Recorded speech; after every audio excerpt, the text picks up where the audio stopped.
म्युनिसिपालिटीचो x retire staff UDC म्हणून retire जाला हांव युनियन एक्झिक्युटिव्ह कमिटीत आसा एज ए एक्स स्टाफ म्हणून आमी ऑलरेडी आतां पळोवपाक गेले तर आमगेली पेन्शन आतां 5 तारीख जाली अजून बँकेत पावंक ना. आमी कितें खावपाचें हे तेंच्यांनी चिंतूचें कावन्सिलान.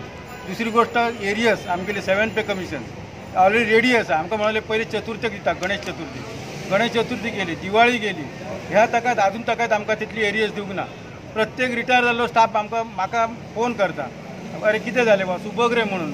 आमी वचून तांकां रिक्वेस्ट करता कावन्सिलाक, पण कावन्सिल सांगता फंड ना म्युनिसिपालिटी कडेन. तेन्ना आमी कितें करपाचें तें आमी चिंतिना. तेन्ना हांव कावन्सिलाक रिक्वेस्ट करता CO आनी CP की निदान आमकां रिटायर जाल्ल्या स्टाफाचें कितें आसा तें आमकां दिवचें म्हणून जाता इतले बेगीन अशें आमी ताका रिक्वेस्ट करता. ते डिमांड सगळे मेडिकल आसा, गार्बेज आसा, सो मेनी डिमांड्स आसा. प्लस पेन्शनचे तांचे एरियस दिवपाचे आसा.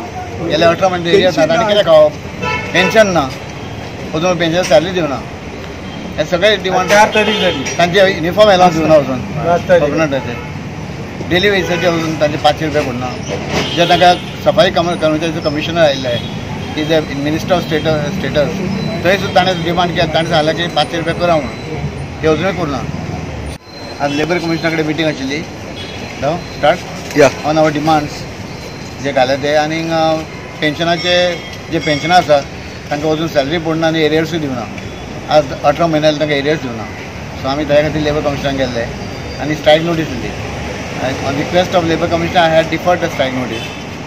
आज तो CO आशिल्लो, CO मावलो आमी डिमांड पास, आमकां काय खबर ना डिमांड खंय पास केल्या कितें केलें तें आमकां कांय नोटीस ना कांय ना. आतां कमिशनान ताका सांगला तुमच्या भितर तुमी 12 तारखेक मिटींग घ्या म्हणून. तो 12 तारखेक मिटींग दवरल्या सकाळी 11 ऑन डिमांड्स आनी अदर इश्यूज. पण हांवें ताका 10 जानेवारी पर्यंत टायम दिला. 10 जानेवारी पर्यंत जायना जाल्यार will on indefinite strike. See, first and foremost, I refute the allegations of the workers.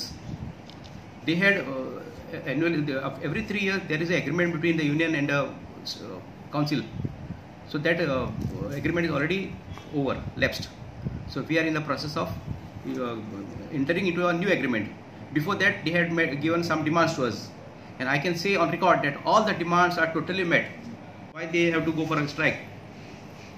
That their demands were totally unjustified. Though this medical allowance is not permitted as per the 7th pay commission, and council has taken decision to pay them 7th pay commission on par with the government servant. But we are paying them 6,000 extra every month. The present all